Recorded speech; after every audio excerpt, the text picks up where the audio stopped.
چطور گفتم که فضای امن من سفرنامه ها بود. یه ترسی هم داشتم از این که اگه من اینو تموم کردم به چاپ رسید من بعدش چیکار کنم. چقدر جالب.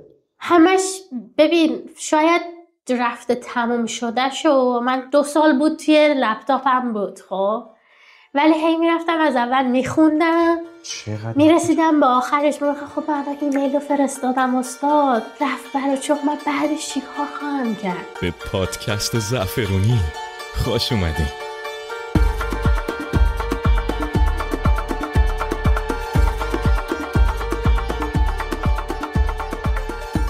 چطوری دختر؟ مضطرب. حالا من از تو مضطرب‌تر. من به تو میگم که سارا استرس داری؟ نه بعد داشته باشم. پس چرا من استرس دارم؟ من استرس نداشتم. آره واقعا. یادم نبود که استرس داشته باشه. دیگه قاعدتا آدم بعد استرس داشته باشه. حالا تا عرض سلام و ادب خدمت شما زعفرونیای گل، خوش اومدین به یک اپیزود ویدیویی دیگه از پادکست زعفرونی. امروز توی این استودیوی اجاره‌ای خدمت یه دوست ناب درجه 1 هستم و میخوایم در مورد کتاب با هم دیگه حرف بزنیم. اونم نه کتابایی که خوندیم، میخوایم تعریف بکنیم در مورد کتابی که ایشون نوشته.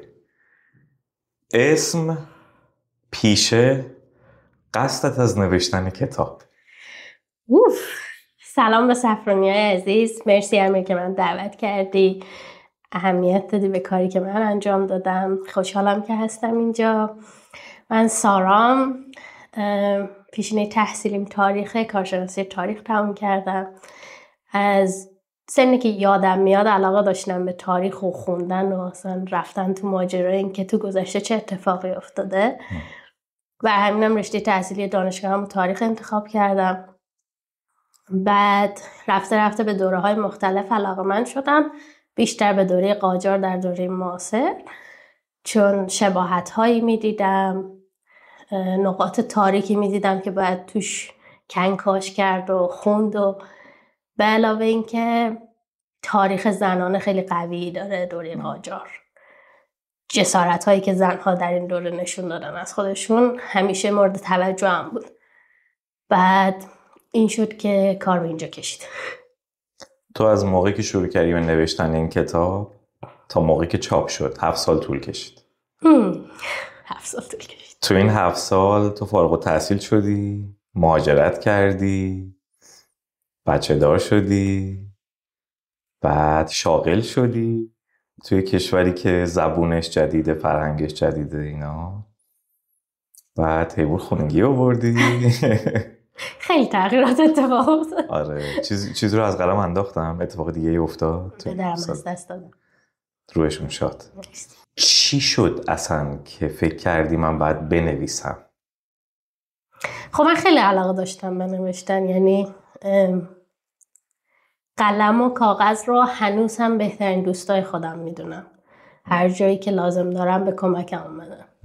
من اون شاگرد منفوره بودم که همه نگاه میکردن چی داری مینویسی. همیشه نوشتن رو دوست داشتم و خب دوست داشتم یه روزی نویسنده باشم. واسه تو دوره دبیرستان چون من علوم انسانی خوندم، خب ما هر واحد درسیمون حتما تحقیق انجام میدادیم، چه روانشناسی، فلسفه، تاریخ. خب من خیلی تحقیق تاریخی میکردم، حالا به جایی هم نمیرسید چون دبیرستان بود، ولی خب دوست داشتم مثلا از اون پروسه این که چند تا کتاب بخونی، از توشون چیزای مختلف در بیاری، به هم وصلشون کنی، خوشم میومد. وارد دانشگاه هم که میشی رشته تاریخ پایان نامه نداره، همش نتیجه نهایی نتیجه تحقیق‌های مختلفیه که تو طول ترم‌های مختلف انجام دادی. موضوعاتی که چالش بیشتری داره رو انتخاب میکردم. اون چیه ضربه مثلا میگه سر زبان سرخ سر سبز دهد بر، الان یادم نمیاد. زبان سرخ سر سبز رو برباد دهد. آره دقیقاً یه همچین حالی بودم. مثلا زیاد سوال میکردم، حتی بعضی سوالا رو میرفتم تو اتاق اساتید میپرسیدم، چون میدونستم تو کلاس بپرسم یه برخورد عجیب غریبی خواهند داشت با من. بعد زیاد میخوندم، زیاد مینوشتم. مامانم مثلا میومد در اتاق باز میکرد، میدونم وسط کلی کاغذ گم شدم. لذت می‌بردم از این کار و همیشه آرزو داشتم بنویسم. ولی جامعه ایران زیاد برای زنها و نوشتنشون به ویژه تاریخ فضا نداره متاسفانه. و وقتی هم شروع میکنی به نوشتن انقدر سنگ میندازن جلو پات که یه جوری مجبور میشی به که خب بلش کن، نگه میدارم تو کتابخونه خودم. خوشبختی که من داشتم توی کل زندگیم، یک پدر بسیار مشوقی داشتم. برش مهم نبود که تو چی میخونی، مثلا منظورم رشته تحصیلیه، مهم این بود که تو چقدر خوشحالی با خوندن این رشته و تو چی میخوای.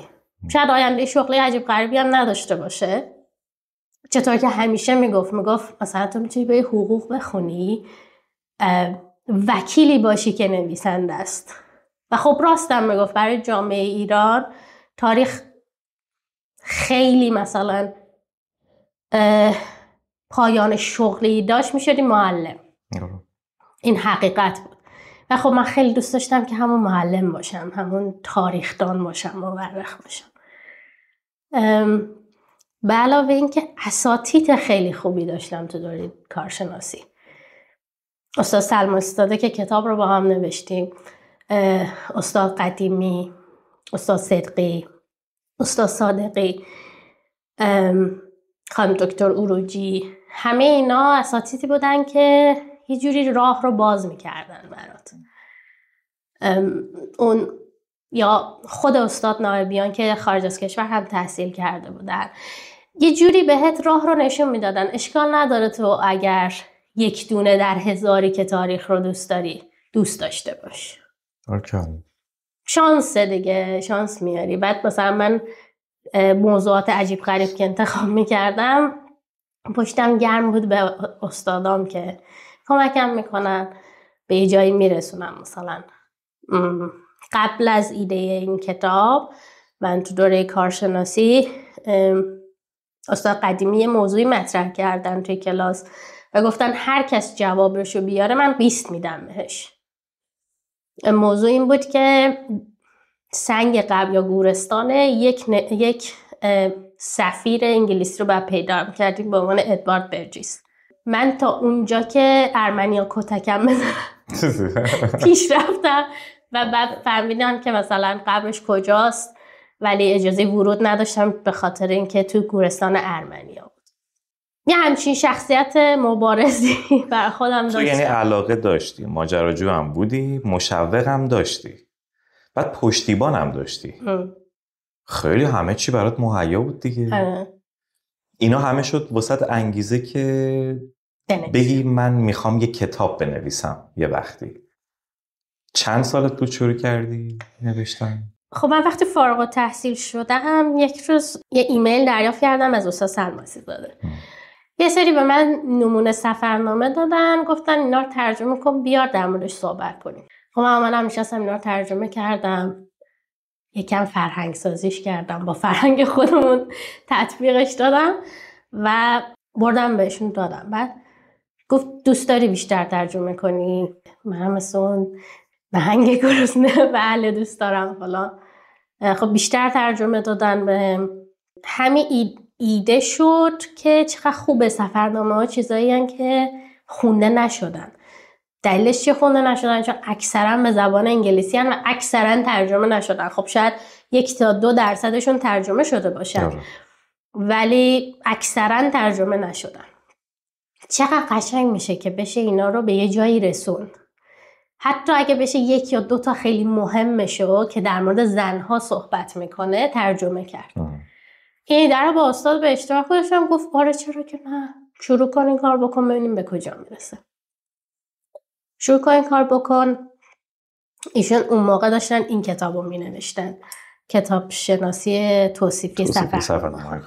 خب کاری که من کردم یه سری ترجمه ها باعث شد بتونن تو اینم استفاده کنن که خوب بود، خیلی قشنگ بود برای منم. یه کار پشت پرده خوبی دارم میکنم.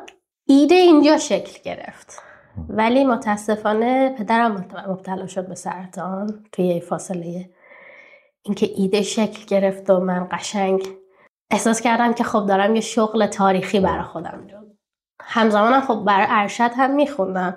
بهمن 92 من از کنکور ارشد اومدم بیرون.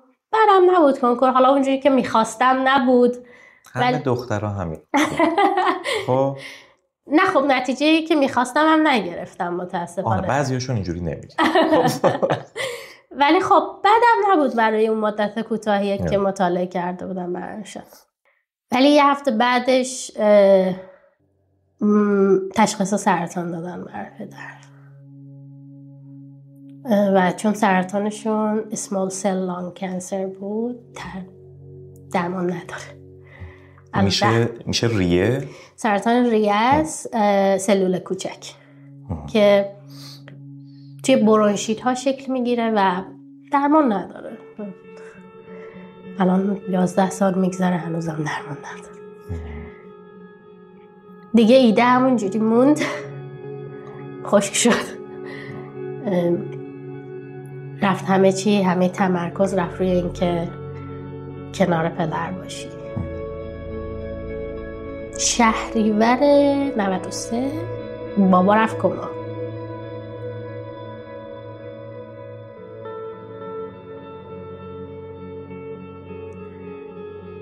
وقتی که از کما اومدن بیرون خب هیچکی رو نمیشناختن متاسفانه.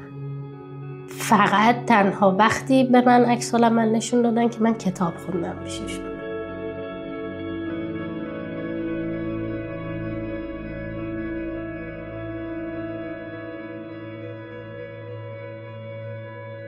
اینجا ایده دوباره زنده شد که چه قشنگ.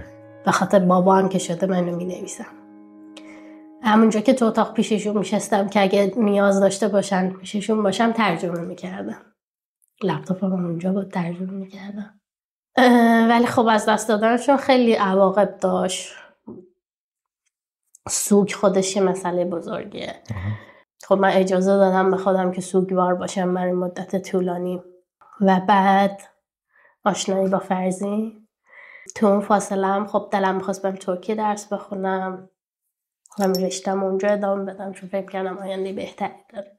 اصلا میخواستی بری سمت معلمی و استادی و تدریس؟ کاملا یه زندگی آکادمیک دلم میخواست داشته باشم، ولی خب آشنایی با فرزین مسیر رو به نیوزلند تغییر داد.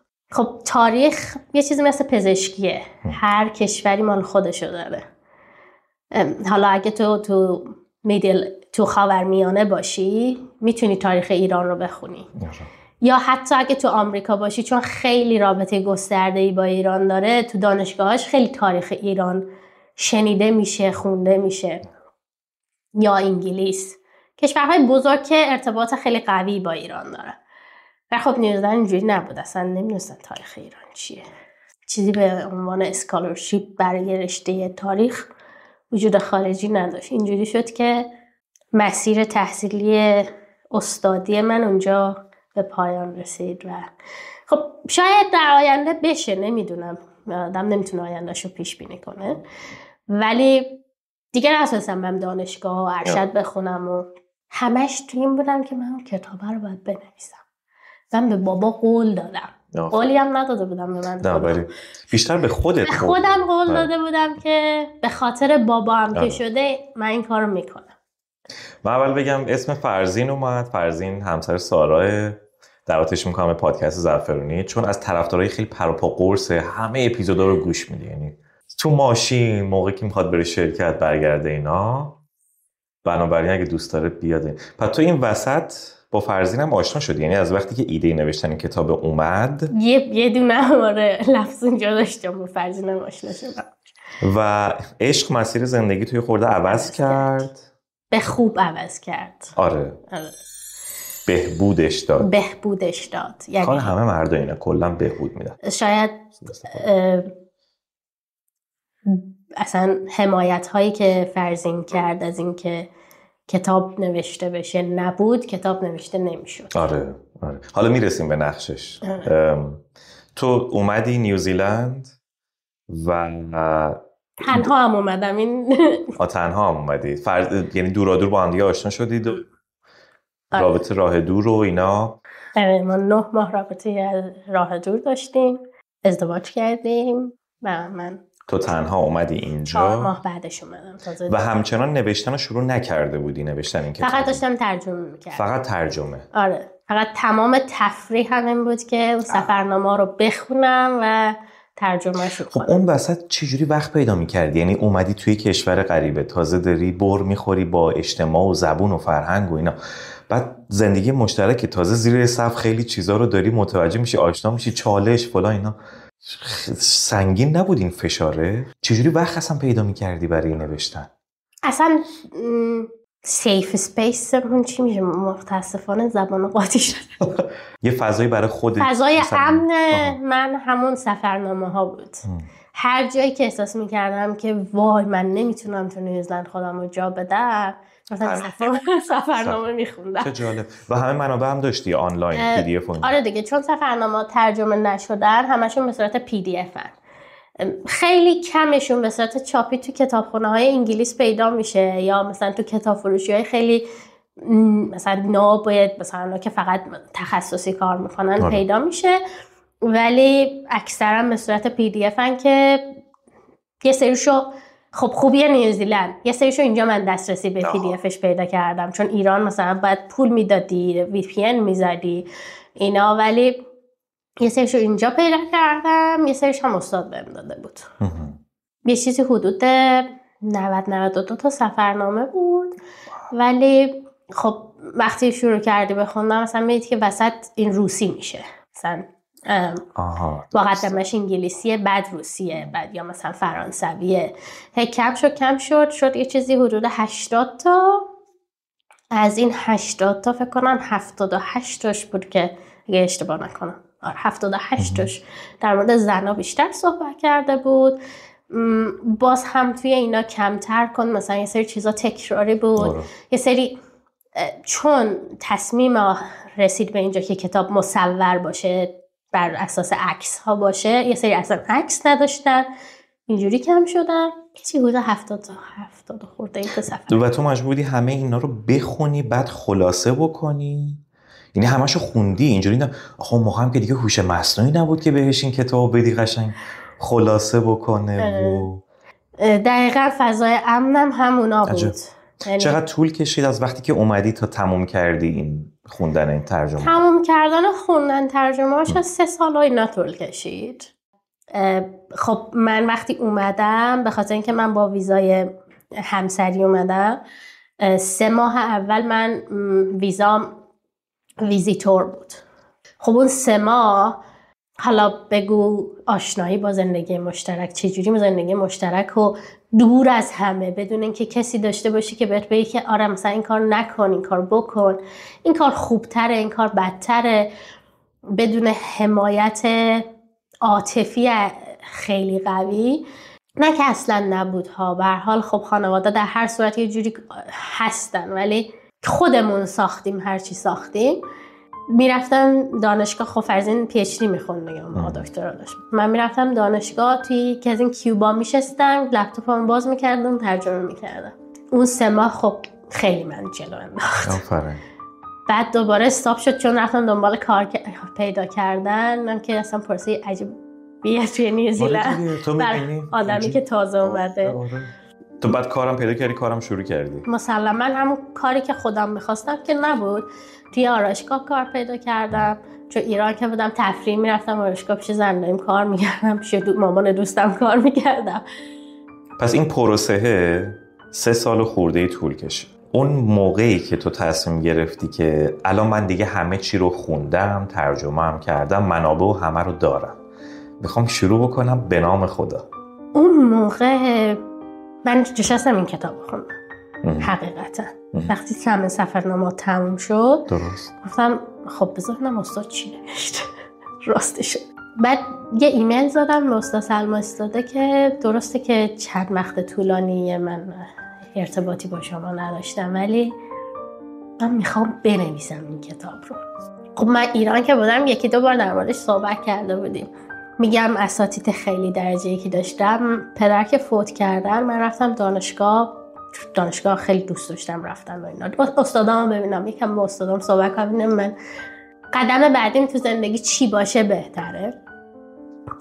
استاد صادقی که امیدوارم هر جا هستن سالم و سلامت باشن، برگشت گفتش که خانم سخایی، میدونم چقدر پدر رو دوست داشتین، ولی یادت باشه بزرگان تاریخ، کسایی که تو تاریخ موفق شدن، پدرشون رو تو سن پایین از دست دادن.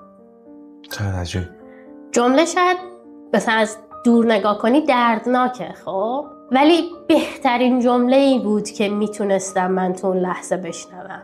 بهترین جمله‌ای بود که باعث شد من بگم که آره دیگه منم میتونم کار مصمم‌تر شده. آره. یا استاد قدیمی که هر لحظه هر جا گفتن شما یکی از بهترین دانشجوی تاریخ من بودی و هر کاری بخوای میتونی بکنی. لازم به گفتن نداره استاد سلما استاد اگر نبودن این کتاب چاپ نمیشد. دمشون گرم. ایمیل به فاصله کمتر از 24 ساعت جواب اومد که هر جوری بنویسید هستم، چاپش با من. آفرین. تماس گرفتیم، با هم صحبت کردیم، قرار شد که کتاب مصور باشه. اول قرار بود که یک کتاب کتکلف باشه، بخش مختلف داشته باشه، زنان، مردان، معماری، شهر، پوشاک، خوراک. و من هرچی بیشتر مثلا تصاویر رو دسته بندی می کردم دیدم که زنان خیلی حرف برا گفتن داره. من نمیتونم زنان رو فقط تو یک بخش جا بدم، امکان نداره.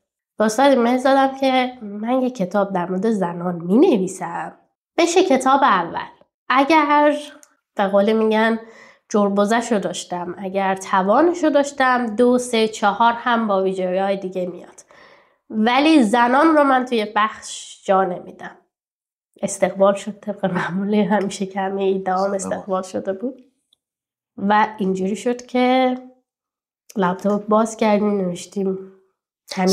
سال رو خاطرته که 2000 چند بود؟ 2018 شروع کردی. رفتیم ایران، من رفتم استاد رو دیدم اونجا، دوباره در مورد اینا صحبت کردیم، برگشتیم من شروع کردم. به به. اولا که روح پدر شد. مرسی. حتما خیلی خوشحالن.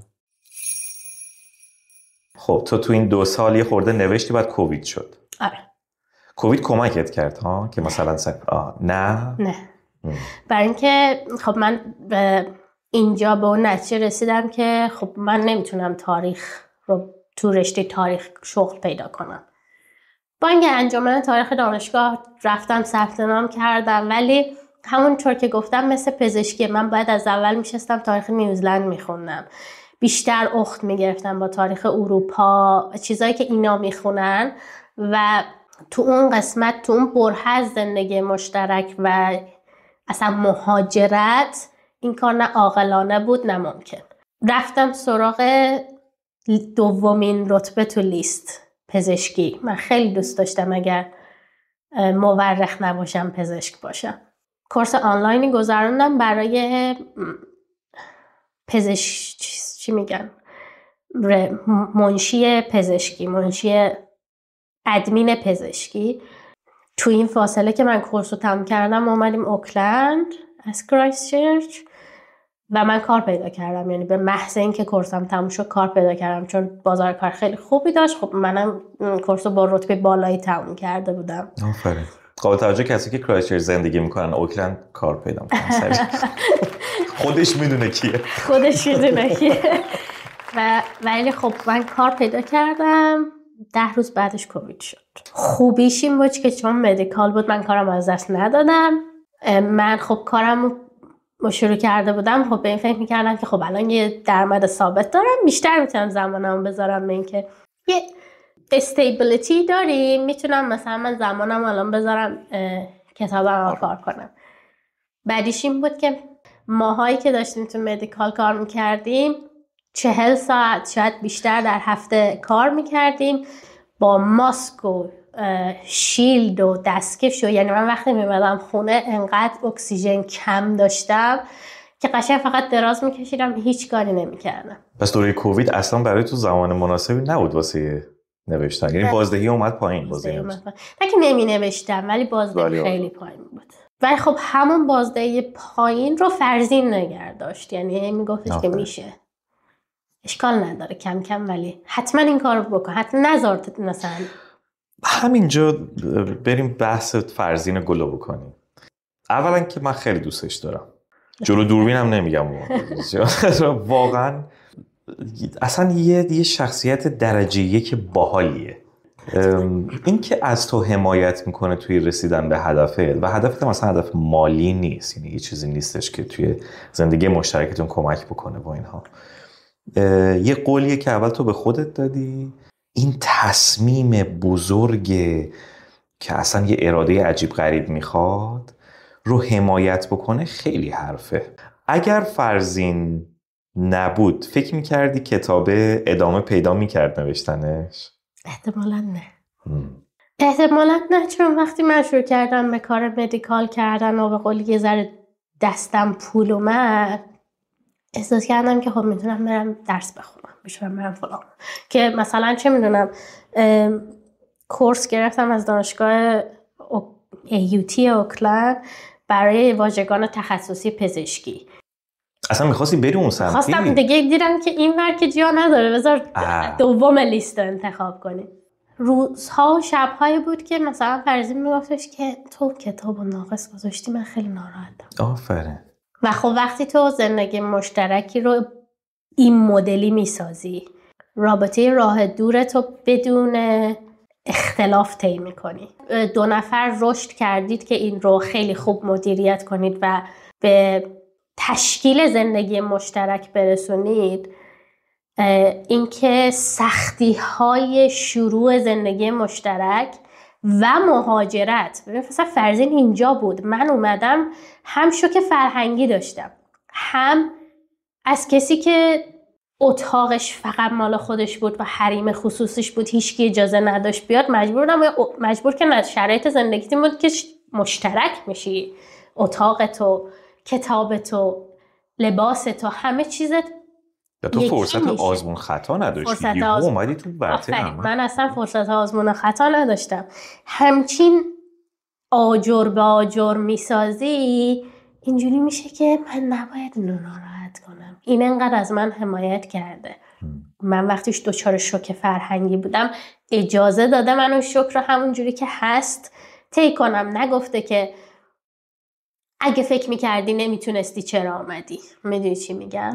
یا کوچیک بهش ماره، یا کوچیک بهش، چیزی نیست که من که بودم تو هم هست دیگه، چرا غور میزنی و فلان. برعکس اینه که ببین منم اینو تجربه کردم، میگذره، یاد میگیری، اشکال نداره.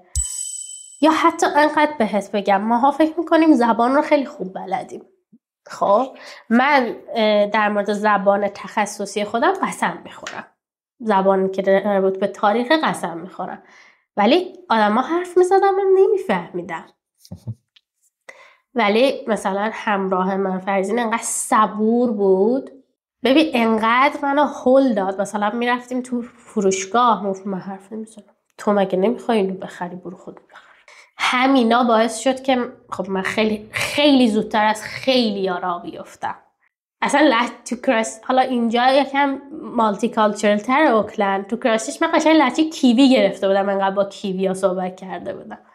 و الان روی زبان خودم هم قسم میخورم، برای اینکه معلم درجه یکی داشتم چجوری یاد بده چی رو چجوری صحبت کنم. اینا خب یه جوری بهت میگه که منم باید حمایت خودم و منم باید تشکرم و یه جوری نشون بدم دیگه.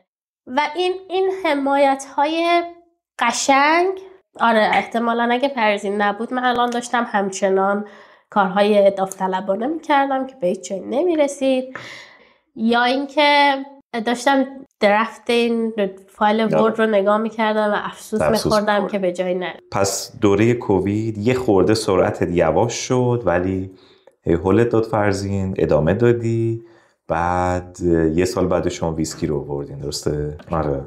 خب اصلا داشتن حیوان خونگی هم خودش یه چالشه. یه چیزی هم بگم، جدای از این که خب حالا شرایط عوض میشد، چه میدونم فوت پدر، ازدواج، مهاجرت، زندگی جدید، زبان جدید، فرهنگ کار جدید. چطور گفتم که فضای امن من سفرنامه ها بود، یه ترسی هم داشتم از این که اگه من اینو تموم کردم به چاپ رسید من بعدش چیکار کنم. چقدر جالب. همش ببین شاید رفته تموم شده شو، من 2 سال بود توی لپتاپم بود خب، ولی هی میرفتم از اول میخوندم، میرسیدم به آخرش میگفتم خب من ایمیل رو فرستادم استاد رفت برا چوب، من بعدش چیکار خواهم کرد؟ اصلا انگاری این شده بود یه بخشی از زندگی تو که همیشه باید داشته باشی. آره نمیخواستم از دستش بدم. چقدر جالب. و خب یه ایراد بزرگی که ما رو باش بزرگ میکنن تو مدارس به ما یاد میدن، اون کمالگرایی منفیه. خب اینم بود، هی میگفتم که خب ببین این عکس اینجا نباشه، این عکس اونجا باشه، این که من اینو برای استادم ایمیل کردم، گفتم استاد من هر کاری میکنم این کامل نمیشه. گفت قرار نیست کامل بشه. آفرین زنده باد. گفت شما بنویس، گفت کتاب اول من خیلی ایرادات داشت، شما کتاب اول تو بنویس بقیهش میاد. یه روزی دقیقا نمیاد چی بود، فکر کنم مدرک اون مدیکاله اومد و به خودم گفتم چه حس قشنگیه، اگه کتابم هم بگیرم دستم احتمالاً همین حسو داره. پایان قشنگیه. این شد که اون دکمه سند زدم رفت و خب استاد خوندن برگردوندن اینا رو عوض کن، اینو اینجا نوشتی احتمالاً ارشاد گیر بده مجوز نده، ببین عکس‌ها رو میتونی کیفیتش رو تغییر بدی. خب شروع شد دیگه پروسه ویرایش شروع شد. پروسه ویرایشش خب طول کشید، فکر کنم نزدیک 4 بار رفت و برگشت. من توی کتاب یه بخشای انگلیسی داره خب، برای اینکه حق مؤلف حفظ بشه من اونا رو توی متن گذاشته بودم. ایشون گفتن که چون کتاب داره به زبان فارسی چاپ میشه اونا چشم خواننده رو اذیت میکنه و احتمالاً تو 10 صفحه اول کتابتو میذاره کنار، اونا رو از صفحه بیار پاورقی و این یکی از مشکل ترین ویرایش هایی بود که زمان خیلی طولانی برد. تو فکر کن یه کتابی که الان به اینجا رسیده که مثلا 200 صفحه شده، یه کتابی بود که 300 خورده صفحه بود به خاطر انگلیسی همه رو بعد میآوردن پاورقی، به اضافه این که پاورقی های ما انگلیسی فارسی بود خب باید اون رو هم تنظیم میکردم که کجا چپچین باشه کجا راستچین باشه. اون سخت ترین قسمت ماجرا بود. فرض میگم ولش نکن. برعکس یه جایی گفتم، یه جایی تقریبا تموم کردم این اصلاحات رو، ولی گفتم که دوباره باید مثلا پیش برم، ولی 1 ماه من مثلا فرصت میخوام از این که خب این وسط اتفاقات عجیب غریب دیگه هم مثلا افتاد. مثلا انقلاب مهسا بود که متاسفانه من خیلی درگیرش شدم. استاپ کامل شد برای اینکه من اینجوری بودم که خب من اینو مینویسم تو ایران چاپ میشه هیچکی نمیخوندش. با سالهای من میگم فرزین الان میگم شد فرزین و فرزین میگم که خب 2 تا دانشجوی تاریخ که میخونه. آفرین. 2 تا همون، اصلا مخاطب من همونه. مخاطب من نمیتونه بیشتر از اون باشه، مخاطب من نمیتونه جامعه عامه باشه، چون من از اصلا یه منابع محدودی استفاده کردم، سفرنامه‌های انگلیسی که جز دانشجوی تاریخ هیچ سودی نداره مثلا بر کس دیگه، مگر که طرف خیلی عاشق سفرنامه خوندن باشه. بعد دوباره دوباره شروع شد. و کی درفت نهایی رو فرستادی واسه استادت؟ وقتی باردار شدم. یعنی اصلا مثلا اگه شما فکر کنی یه لحظه که هدف سارا تو زندگی اینه که یه لحظه بشینه، مثلا یه لحظه از چیزایی که داره لذت ببره یه خورده بشینه، چه هوای خوبی اینها. نه وقتی باردار شدم و وقتی اولین بار دنیس رو حس کردم،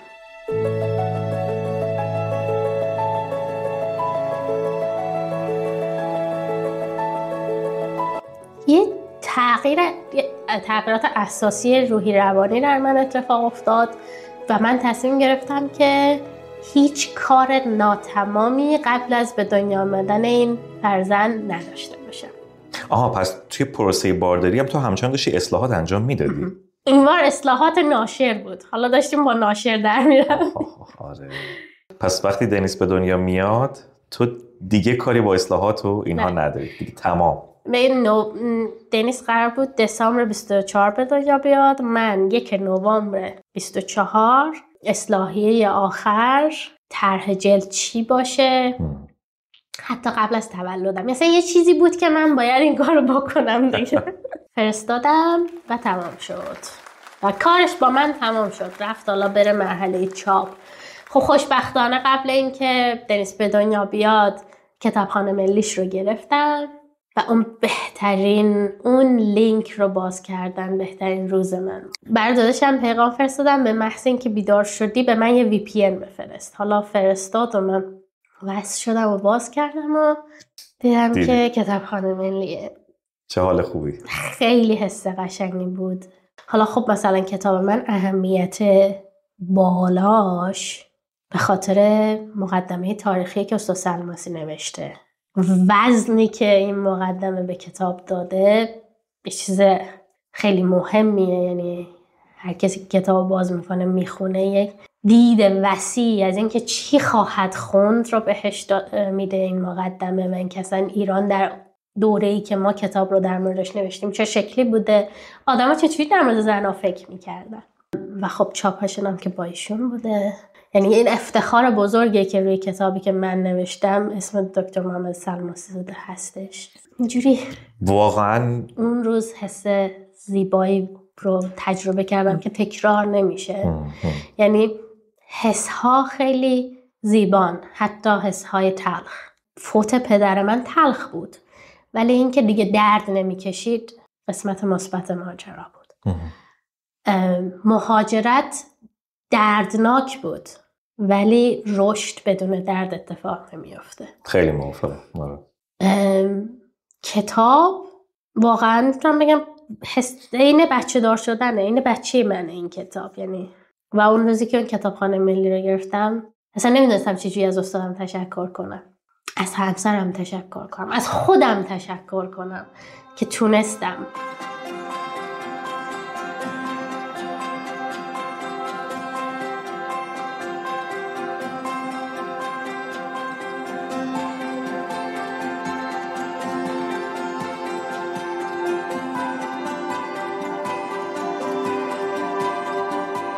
کتابت بعد از 7 سال چاپ شد و اومد رسید به دستت. گفتی نوشتن و چاپ شدن این کتاب مثل بچه به دنیا آوردم.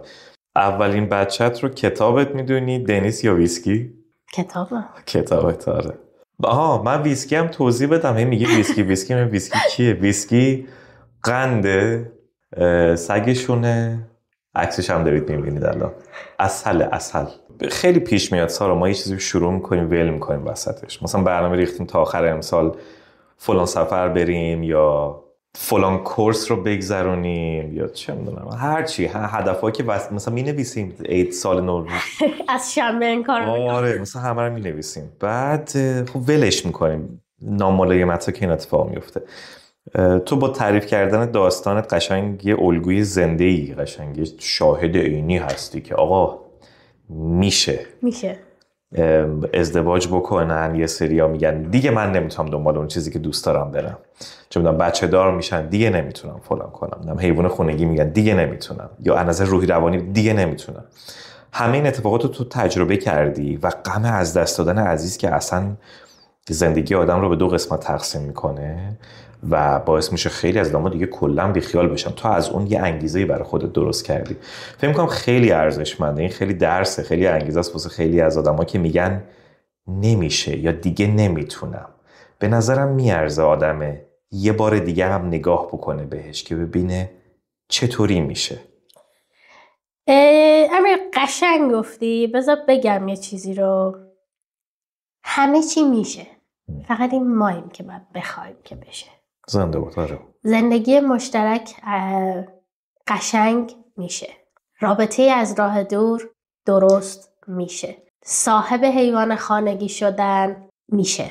بچه دار شدن با وجود دست تنهایی میشه.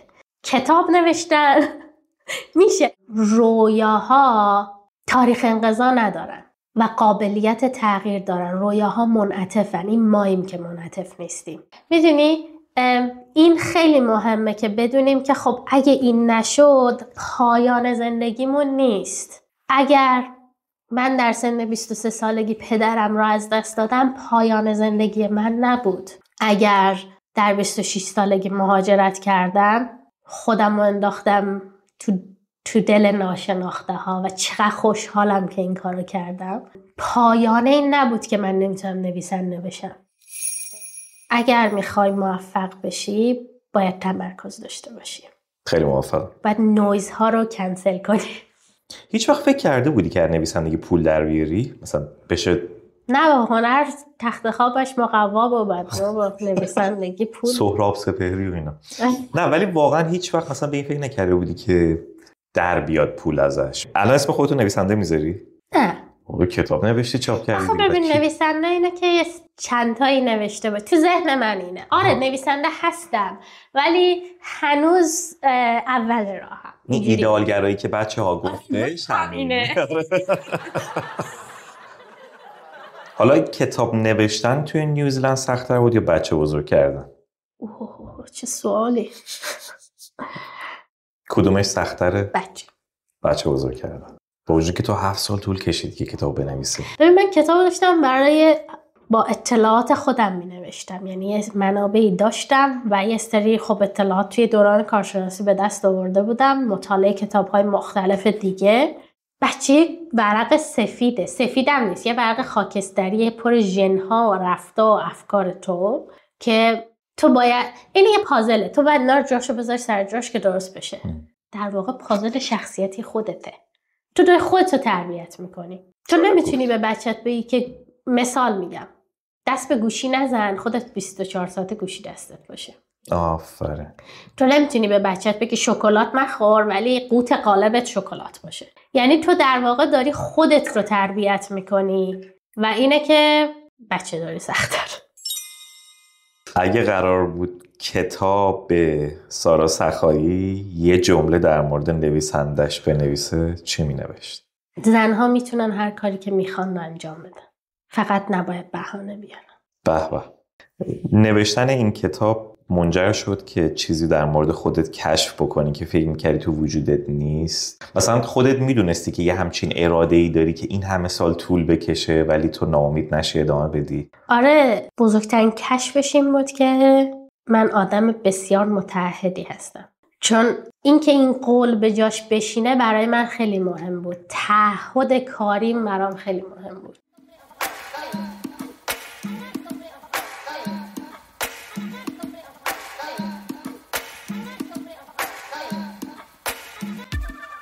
خونتون شبیه کدومی که از موارد زیره؟ یا خدا. موزه، گالری هنری، کارگاه چوببری یا شنبه بازار؟ شنبه بازار. اصلا بلا استثنا. به هر سو که نگاه بکنی یه چیزی پیدا می‌کنی. کدوم از اینا سخت‌تره حالا؟ بچه داری تو بلاد غربت، چاپ کتاب، نگهداری حیوان خونگی، عاشق موندن و ادامه زندگی متأهلی؟ عاشق موندن و ادامه زندگی متأهلی. اینقدر سخته؟ آره.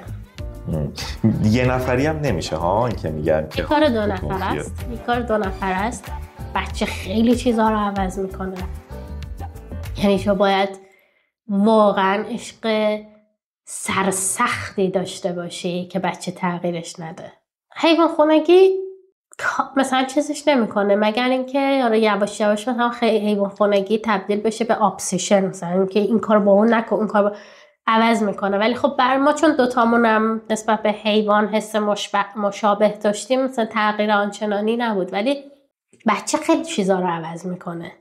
جسم زن رو ازش میگیره، برای همیشه هم ازش میگیره. یعنی تو بگو ورزش میکنی فلان، همه ظاهرت برمیگرده به حالت اولیه، ولی تو اون آدم اون بدن قدیمی نیست و واقعا همراه خیلی مهمه. عشق انقدر باید خوب جا افتاده باشه که این زلزله نریزتش.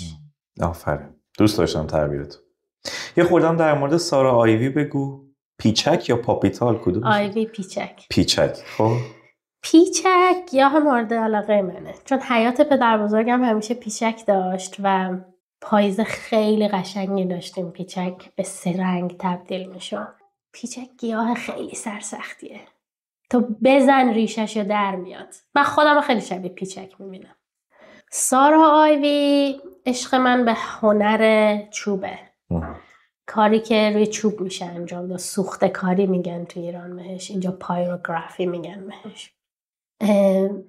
طرح کشیدن روی چوب کار آسونیه، چون میتونی کاربن بذاری و بکشیش، ولی وقتی شروع میکنی به سوزوندنش دیگه راه برگشت نداره. آره. به نظر من زیباترین قسمت هنریش هم اونجاست. تمرکز میخواد، بوی چوب رو دوست داشتن میخواد، اینکه اون طرحی که زدی دیگه تغییر نمیکنه، یا باید اون چوب رو بندازی دور، یا اینکه اونو دیگه دوست داری، دیگه اون آخرین حالت طرحته. و ظرافت میخواد. برای کسایی که میخوان برای روز ولنتاین مونده خیلی، ولی اگه تاریخ سالگرد اسفناجتون به زودی میرسه میتونید به این آدرس پیام بدید، سارا براتون چوب میسوزونه، خوب تحویل میده. ببین یه چیزی که خیلی من دوست دارم اینه که آدم از بیرون که نگاه میکنه فکر میکنه تو همه کار میکنی و هیچ کدوم این کارا به هم دیگه ربطی نداره. ولی الان که داری ولی الان که داری توضیح میدی، بین کتاب نوشتنت، بچه دارید، حیوان خونگی داشتن، مهاجرتت و حتی این کارو هنری کردنت خیلی نقاط مشترک هست. خیلی از ویژگی‌های شخصیتی هستش که توی همه این کارا تو داری اعمالشون میکنی و به نظر میرسه که آدم‌هایی که خیلی پویان و خیلی فعالن و ذهنشون خیلی کاوشگره، برای خودشون هیچ سقفی قائل نیستن، دنبال این هستن که توانایی خودشون رو توی کدوم عرصه ابراز بکنن. و دمت گرم که این همه کار رو داری انجام میدی و ضمن بزرگ کردن بچه و وظایف همسرداری و اینا کتابو چاپ کردی و کار هنری رو داری ادامه میدی. و حالا خیلی چیزا رو نگفتیم چون وقت زیقه. من از یادگیری خوشم میاد، از اینکه لایف لانگ لرنر میگن خارجی ها، از این بودن خوشم میاد که همیشه چیز جدید یاد بگیری لذت میبرم. زنده بود. خیلی موافقم. نه دمت گرم، سرت خوش. اگه حرف دیگه ای هستش the stage is yours میگن خارجی ها. حرف آخر یا حرف دیگه، اول که مرسی دوباره که وقت گذاشتی در مورد کتاب من صحبت کردی. حرف آخرم برای خانوم ها، برای زن هاست. سرتون تو کار خودتون باشه، به رشد خودتون اهمیت بدین، به خودتون اهمیت بدید، پیدا کنید اون چیزی که میتونه شما رو بالا نگه داره. من باور دارم اگر در طول تاریخ به زنها قلم میدادن ما خیلی چیزا داشتیم الان. باور کنید رویاها تاریخ انقضا ندارن، عوضشون کنید، منعطف باشید تو زندگی مشترک، تو کار، تو مادری، تو رفاقت. دنیا خیلی کوتاهه. مرسی سارا، خیلی ممنون که اومدی. خیلی کیف کردم باهات گپ زدم در مورد کتابت. امیدوارم که این کتابت فقط شروع یه قصه جدید و شروع یه فصل جدید نباشه، بلکه یک تاریخ جدیدی رو تو برای خودت شروع کرده باشی و از اون همه قسمت‌های مختلفی که اول صحبتشو کرده بودی، قسمت اولش رفته، ان شاءالله قسمت‌های بعدم چاپ میشه و بعد از اینم که به زبان انگلیسی ترجمه شد آدم‌های بیشتری میتونن بخونن و میتونن یه دید بهتری در مورد جامعه ایران پیدا بکنن. مرسی از شما که تا الان دیدید. زعفرونی رو این ویدیوکست توی یوتیوب داره پخش میشه. اگر که دوست دارید و تمایل دارید میتونید با اشتراک گذاشتن این ویدیو به بیشتر دیده شدنش کمک بکنید. ارادتمند.